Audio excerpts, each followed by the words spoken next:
진단명이 만성중이염이고 신경 손상을 동반된 중등도의 혼합성 난청 환자분이 수술을 포함한 중이염 치료를 시행하였을 때 이명이 치료가 될 수 있는가에 관한 내용입니다.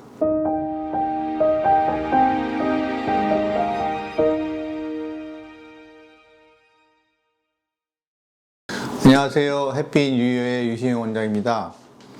이번 시간은 최근에 병원을 내원하신 중이염 환자분들과의 소통에서 일어난 일에 대해서 좀 말씀을 드리고자 합니다. 증례를 먼저 말씀드리면 중년 여성이고요.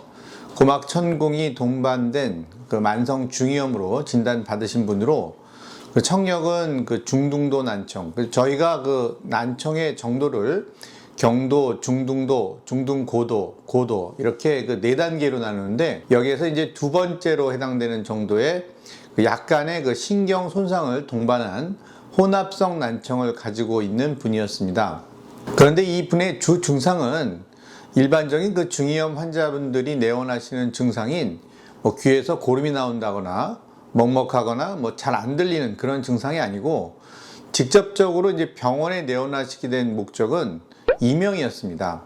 이럴 때 저희 의료진들과 환자와 어떻게 소통을 하는 것이 중요한가가 이 시간의 주제가 되겠습니다. 다시 말하면 진단명이 만성중이염이고 신경 손상을 동반된 중등도의 혼합성 난청 환자분이 수술을 포함한 중이염 치료를 시행하였을 때 이명이 치료가 될 수 있는가에 관한 내용입니다. 저는 진료실에서도 환자분들께 좋지 않은 얘기를 듣기도 합니다만 직설 화법을 좀 사용해서 가급적 환자분들에게 혼란을 주지 않게 하는 것을 되게 중요하게 생각합니다. 그래서 결론부터 말씀을 드리면 중이염 치료를 한다고 해서 반드시 이명이 좋아지는 것이 아닙니다. 물론 좋아지실 수도 있습니다. 그러나 좋아지지 않을 수도 있고 오히려 더 나빠지실 수도 있습니다. 따라서 여기에서 중요한 것은 환자분들과 소통을 할 때 의사와 환자는 어떠한 질환 또는 증상을 바라볼 때 같은 목적을 가지고 있어야 하며 의사는 전문가의 시각을 일반인인 환자분들이 가능한 알아듣기 쉽게 전달하고 이해시키는 것이 중요하다는 것입니다. 중이염 수술의 목적은 염증 제거를 통한 청력 보존입니다. 이것을 바꿔 말하면 중이염을 잘 치료하지 않으면 염증이 계속 남아있게 돼서 결국 청력이 떨어질 수 있다는 뜻입니다.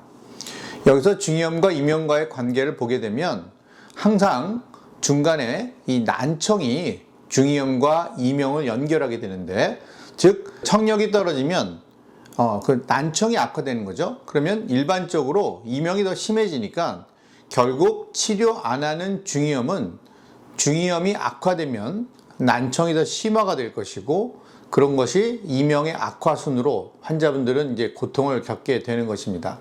또 한 가지 꼭 알아두셔야 할 지식은 중이염에서 발생하는 난청은 처음에는 전음성 난청으로 신경 손상이 없습니다만 이 중이염은 재벌이 거듭될수록 이 중이염증이 뇌기관인 이제 달팽이관으로 침범을 하게 되고, 이로 인해서 신경 손상이 발생해서 감각신경성 난청으로 난청의 종류 자체가 바뀌어지는데, 이 감각신경성 난청은 중이염 수술을 해도 청력 개선이 되지 않기 때문에 이 수술의 목적이 청력 개선이 아니라 청력 보존이 되는 것입니다.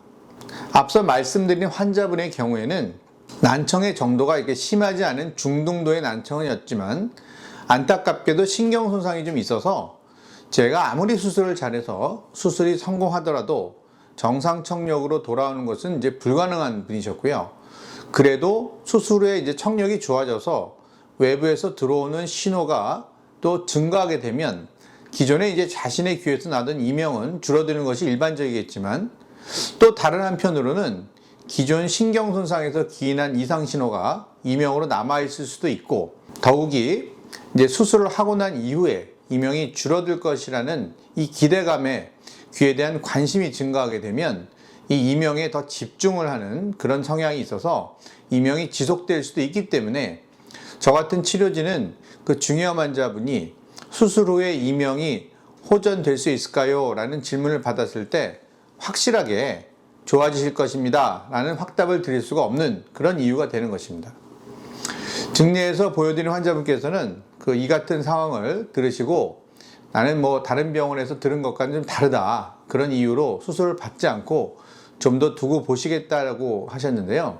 제가 말씀드린 내용을 다 이해하신 상태라면 이명 호전 여부와는 관계없이 더 나빠질 수 있는 이 중이염 증상을 발생하지 않게 하기 위해서 수술을 꼭 저희 병원이 아니시더라도 받으시는 것이 좋을 것 같은데, 그런 아쉬움이 남는 증례였습니다.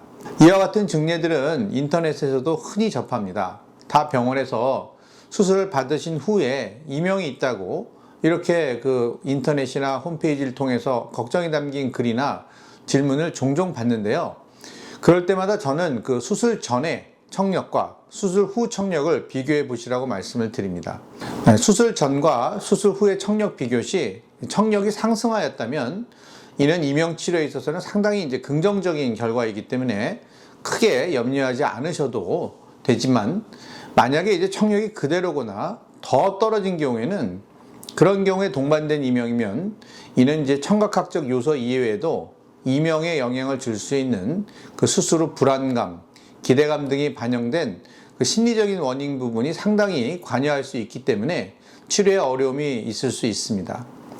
아쉬운 점은 무엇보다도 이제 수술을 결정하기 전에 이 주치의와 이명에 대한 이제 충분한 상담이 이루어지고 또 그 기전이 이해가 되셔야지만 이러한 고민들을 줄어들 수 있을 것이라고 생각을 합니다. 오늘 이 시간은 그 이명을 동반한 중이염 환자분들께서 치료 전에 앞서서 반드시 알아두시고 이해를 하셔야 하는 이 중이염과 이명과의 관계에 대해서 말씀을 드렸습니다. 중이염과 난청의 종류 등을 이해하셔야 하는 시간이라서 다소 좀 어렵게 들리실 수 있을 것 같습니다. 도움이 되었기를 바라면서요, 오늘은 마치도록 하겠습니다. 감사합니다.